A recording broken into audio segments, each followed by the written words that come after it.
All right, onside kicks. Here we go. You hate 4th and 15, and there are enough people in the NFL that don't want to do 4th and 15. And just quick background. Right. In lieu of the onside kick, which is now almost impossible to recover, there has been a proposal for the past few years to allow the team that's trailing under certain circumstances to attempt a 4th and 15 play. If they convert, they keep possession.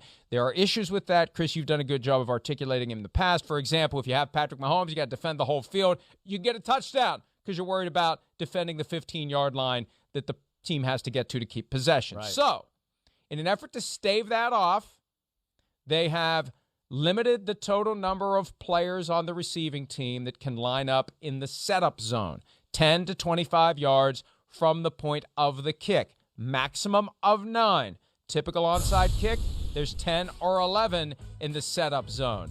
Now the most you can have is 9 players there, and it's just numbers. It's numbers. If you only have 9 and the kicking team has 11, maybe there's a better chance the kicking team's going to recover the onside kick, Chris. Yeah, I mean, listen, it's a nice adjustment. There's no doubt about that. I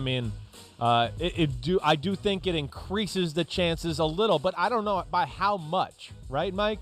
I mean, that's going to be the big question.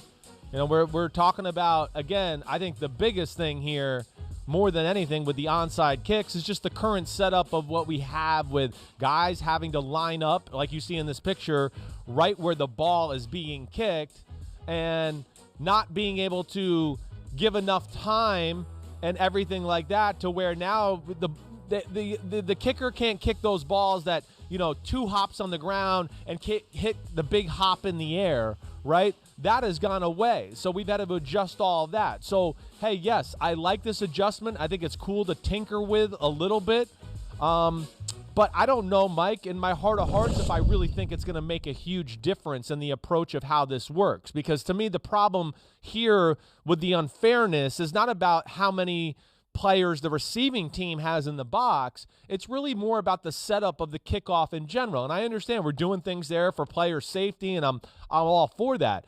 But it's just really hard with the mechanics for the kicking team right now to recover that ball with guys starting right even with the football, and it doesn't give them a chance to get to the 10-yard mark and make a play on the ball. So, again, I'm all for this. I like this. I'm not going to, kick back or get mad about this. I'm all for it. But I just think that I don't know if it's going to have much of a change on the game itself.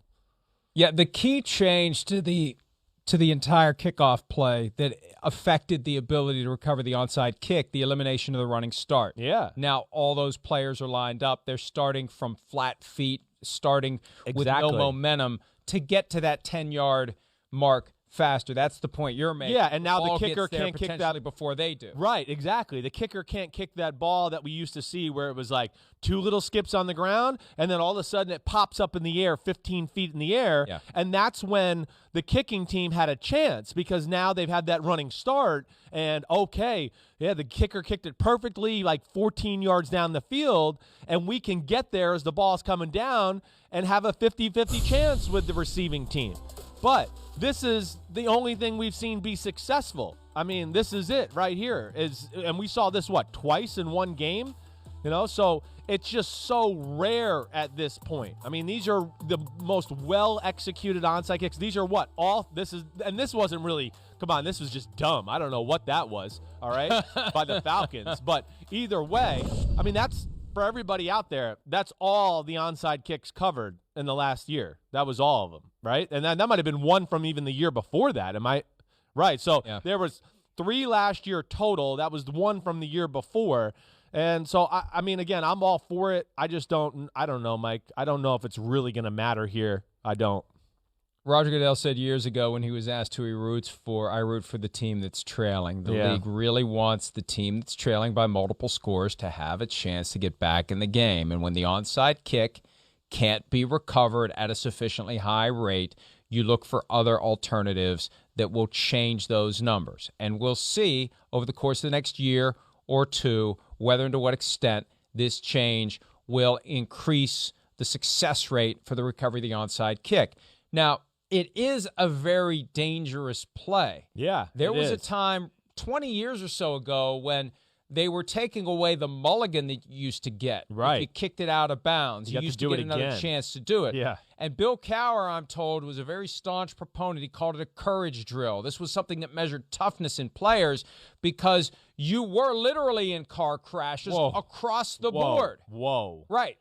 And that's one of the reasons they're trying to make the game safer, because you get concussions, you get other injuries that happen during that, but then you don't have an opportunity to recover an onside kick. That's the problem. That's the challenge, and that's the balance the NFL is trying to strike. And I think they'll try this, Chris, and if it doesn't work, that's when we're going to see 4th and 15. Yeah. Whether it has flaws or it doesn't, and it does have flaws. Look, I think if they go 4th and 15 onside kick, they should just go 4th and 15 kickoff, period, and punt.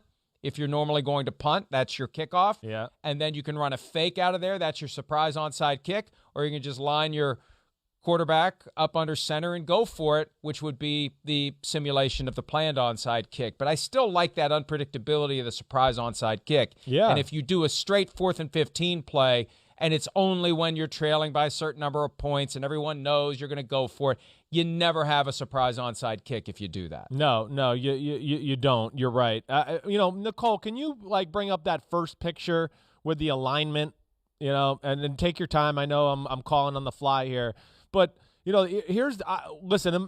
Really, as an ex-football player, a guy who loves the game, everything like that, I wish they could go back to finding a way to where we don't have to have the courage drill. Right, anymore, to where we could find a way to go back to let the kicking team have the running start.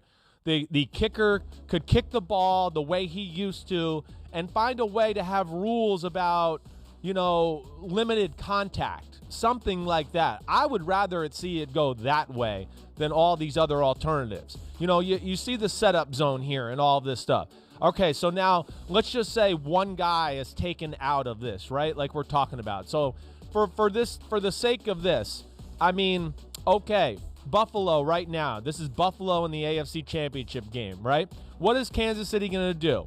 From this setup, maybe take one guy, maybe at the top of the screen who's on the 49-yard line or 40, and put him behind the yellow line?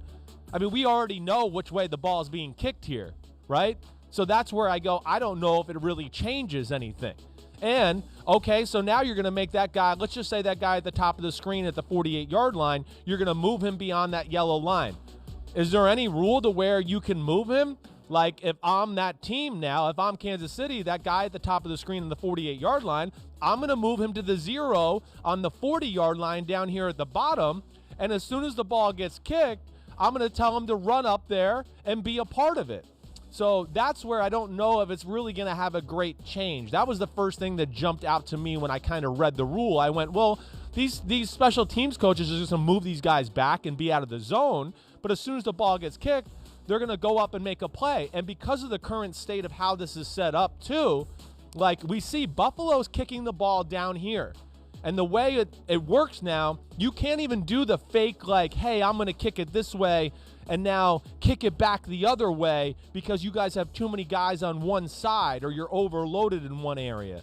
So that's gone too. So that's where I go, I don't know if this is really going to have any effect on the situation. Tell me if you thought that had any logic or brains to it at all. It makes sense, but I think you're talking about the Chiefs player who is standing right near the 0 on the 50 at the top of the screen. Right. If you take that guy and you move him to the other side of the field so he can run up, crash into that group that's scrambling for the ball, then you've got a potential imbalance of numbers on the top. So couldn't you then, if you have to take that guy and move him down on the other side of the yellow line, couldn't you then run up to the ball and kick it with your heel back up and you have one fewer guy up there? Isn't that something you could do to counter that? That's what I was saying. Because now we have these guys starting at the dead stop, right where the ball is kicked off, and because the way you have to kick it now, it's hard for the kicker to kind of trick people like he used to in the back day. You know what I'm saying? That's what I was trying to say. Because the way that's set up, back in the old day, they'd go, whoa, there's too many guys over there. I'm going to act like I'm going to kick it over there. And then, like you're saying, do the old back kick or side kick, and they kick it the other way, and the numbers match up. And it seems harder to do, and we certainly haven't seen it ever since they set it up this way. And if we have, it's been very limited times, and I don't remember. There's a reality to this that will entail the special teams coordinators now brainstorming ways to try to recover this. And the special teams coordinators have been instrumental in saving the kickoff in its current form. They had the ideas a few years ago that made it a safer play. And, hey, you take away the onside kick, that's just one less thing that the special teams coordinator has influence over, because then it goes back to offense and defense for the 4th and 15 play. So this is the Hail Mary effort by special teams coordinators and the Hail Mary effort by the league to fend off the 4th and 15, because I sense that your concerns about 4th and 15 are shared by others in the league, and they don't want to cross that bridge until they have to. Hi, I'm Mike Tirico, and thanks for watching. Make sure to hit subscribe for the latest news and highlights from NBC Sports.